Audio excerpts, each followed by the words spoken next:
You know how people say that when you're high above the ground and you're afraid of falling, you should never look down? I don't think I ever had that problem, at least in the sense that I never felt the need to look down. I was always moving, always going, always running. I never thought of looking down. I never thought of looking back. I only ever thought to look forward. If that wasn't the direction my body was moving, then what would be the point in looking that particular way? It's that kind of thinking that kept me going. I was an operative.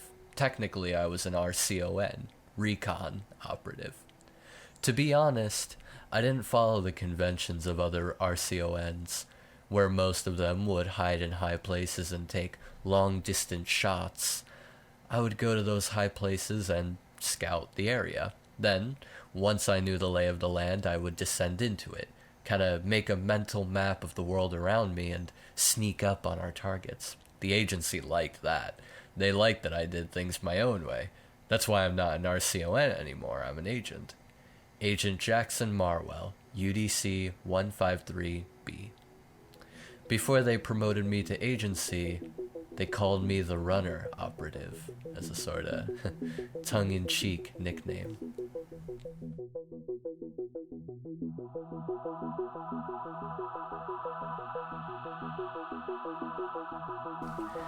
ESMA expected a lot from me. I guess they expect a lot from all of their agents and operatives. That's probably why they have such a selective employment process. To be honest, I would be lying if I said that expectation didn't get to me sometimes. Maybe it was that motivated me to keep moving forward, faster and faster. Though, it's worth mentioning, when you work for the Ethereal Science and Manipulation Agency, you see things. Even up here, on towers of concrete, touching the atmosphere like blades of grass erect from the soil, I saw things that confused me. I wasn't here for nothing, mind you. When ESMA places you somewhere, they want you there for a reason.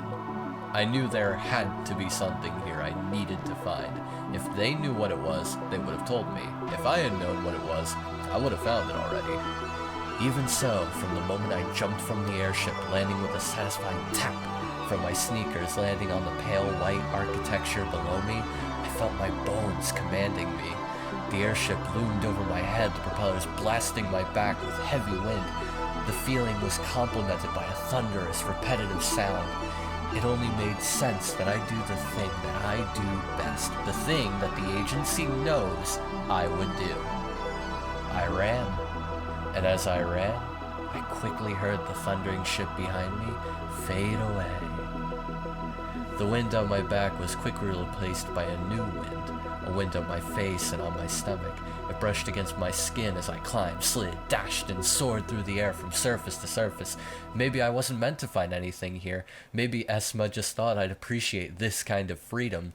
I ran without being chased. I ran without chasing anything in front of me. And I swear, as I felt my legs carry me forward over the top of the skyline, I could see that wind blow past me like pastel brushstrokes on a wide-open canvas, so vibrant and so lively. I felt my instincts kicking in. No need to look down, no need to look back, no need to look anywhere other than directly where I wanted to go. I went on like this for quite some time. It felt more like I was enjoying myself than actually keeping an eye open for abnormalities or even evidence of paradoxes. Each step felt as though it carried so much weight and power behind it. Even more so than my days as an RCON. Now I was an agent. I was a one-man squad. I had been trusted to carry out major operations. With all this new and exciting information buzzing through my mind, I could only wonder, is there an end to this course? Does this skyline ever come to a final edge? Will the concrete below me disappear at the edge of a magnificent courtyard thousands of feet above the surface of the planet? Will gravity come to end my stride? I felt myself slow down. I stopped. I looked around. I could still see the pale city around me, yet as I looked around, I felt as though I could see changes in it. Maybe there was something greater to this, something I was missing. Those pale buildings seemed so colorful a moment ago. Are they still as vibrant as they were? I didn't stop for long, as my legs suddenly decided it was time to start running again. I tried to look around, needing to look for some kind of point to go off of, some kind of reference to use as a lead to find what I apparently needed to find. I heard whispers around me. Maybe this was the paradox. The city itself? Is there no end to it? What happened to all the information I ran past? Is it still back there? I turned around, looking behind me. Nothing. There was nothing. Somehow, I felt as though if I didn't start moving very, very soon, then I was going to become nothing too. Run. I sprinted. That sense of wonder and exploration had been replaced by a feeling of tension. My neck felt stiff, and I had to battle with my lungs for control of my breathing. I felt my stance lower as I ran forward. Those walls around me and the rooftops below me felt so cold now, so strange now. I heard a voice calling from ahead. I suppose you didn't think about everything you missed when you started. It was a feminine voice. At least, that's what it sounded like to me. What do you mean? I asked. Do you know how easy it is to get so caught up in something new that you don't even realize how bad it is until well after you're too deep into it? Where are you? Typical agency. Asking all of the questions, not giving any of the answers. I continued to sprint, chasing what I thought was a silhouette up ahead, jumping from roof to roof, platform to platform. I didn't care to look back again. They moved so strangely, like a ghost in the air, dashing from surface to surface. I'd be lying if I said I didn't think it was a bit graceful. So you know about the agency? I said. Do you work with us? I felt a harsh stare from all directions. I don't work with you. In fact, the agency would have you believe that I work against you. Suddenly, I felt the urge to reach for my gun. Oh, really? Why?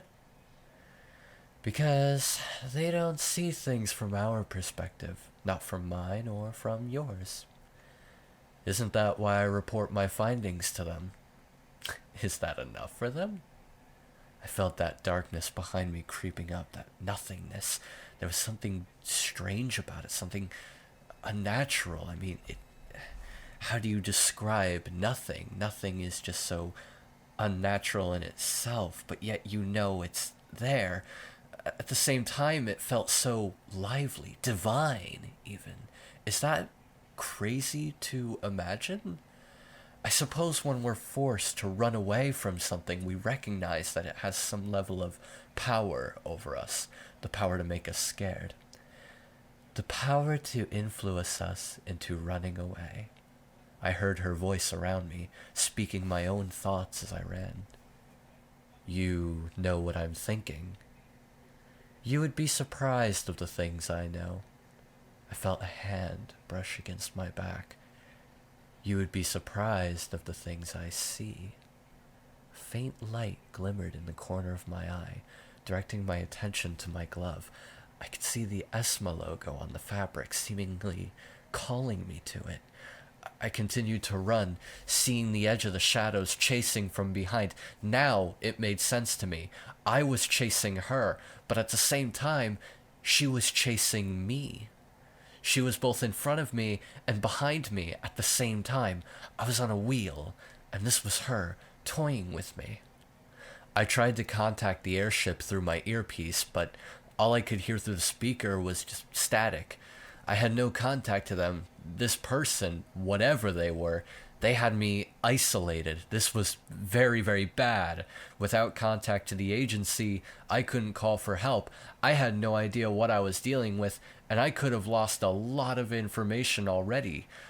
As those thoughts continued flustering in my head, I could feel that overwhelming sense of nothingness growing closer and closer. Fascinating, I heard the voice say. You've been running for so long. Do you feel it in your legs anymore? I don't think I felt it to begin with. I laughed. And that's something you're proud of? Why wouldn't I be? It just shows my ability. Your ability to do what? Well, stamina, speed, endurance, good factors of an agent. Those aren't the abilities I was thinking of. I wasn't sure what she meant. What else could she have possibly been referring to? You know, it just kind of hit me even.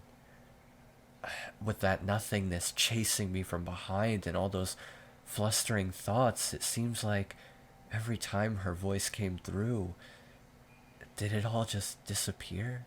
Was she something in a field of nothing, chasing me from behind, cutting through all these thoughts of fear and all these problems building up? What could she have been referring to something else? I know that feeling. That feeling that so suddenly hit you when you started running. You're frightened. You try to play it off, but you can't play it off from yourself. I'm afraid I don't know what you mean. I think you do. But what scares you more? Reaching the end with me? Or being caught up in the past with nothing? Both hold their fair share of unknowns. In the agency, it's our job to research and understand unknowns like that. She laughed. Marwell, that thing behind you isn't anything that's unknown to the agency, and if you're running from it, then it's not unknown to you.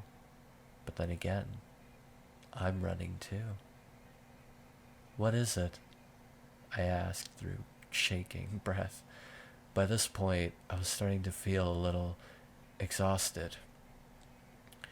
If you're going to look to me for answers, then you're going to have to trust me. Can you do that? I wasn't sure what to say.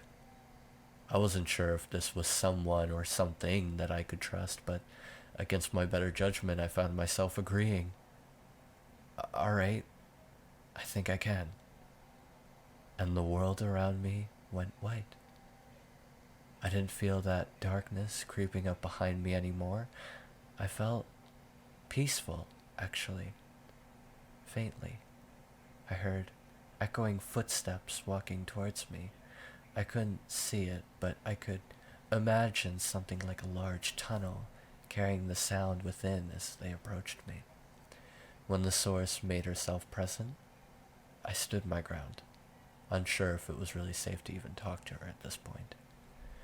Soon, though, she was standing in front of me, a tall girl dressed in a dark blue raincoat. Her hair was long and wavy. I could barely distinguish its white color against the colorless field around us.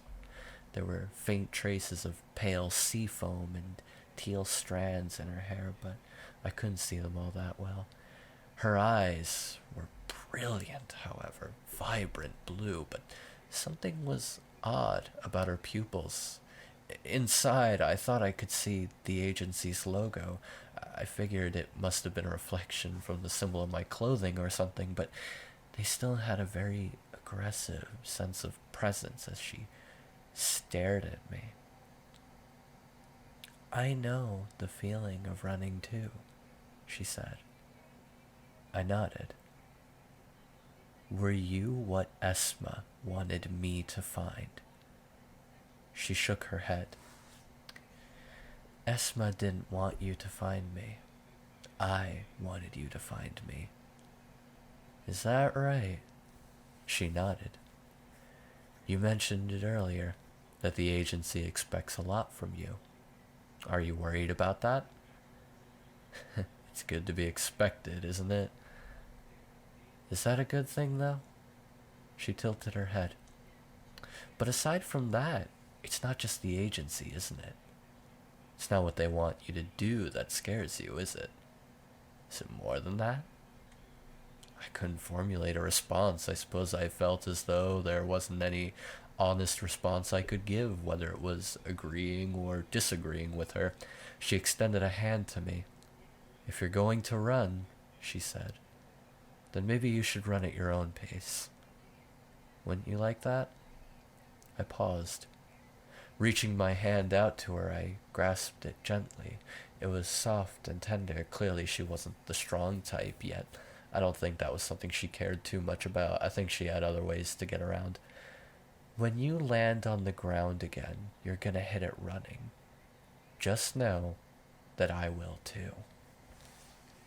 I nodded. As we let go, she turned around, walking away from me. Then she started to jog. Then her stance lowered. As she began to sprint, I found myself doing the same. I began to walk, then to jog, then to sprint.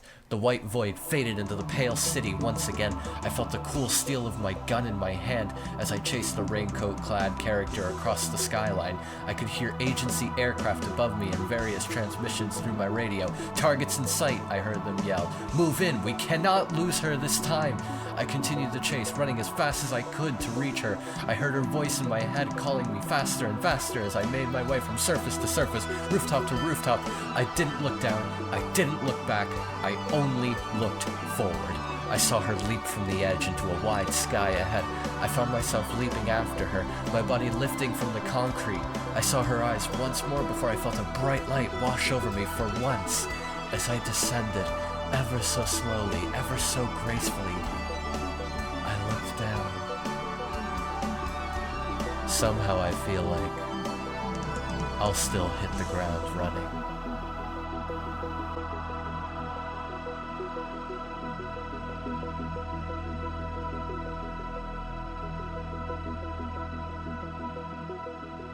Thank you very much for listening to this little, for lack of a better term, experiment of sorts. Hope you enjoyed just this silly little short story I wrote. I just wanted to share it and maybe get an idea of if maybe doing short story readings on my channel would be something that the few people that watch me right now would be interested in, or if anybody else would be interested in too. So if you would like to hear more short stories, or if you want to check out some of my VR horror game stuff, then yeah, that's what I do around here. You can check out my channel, whatever, and yeah, have a good one.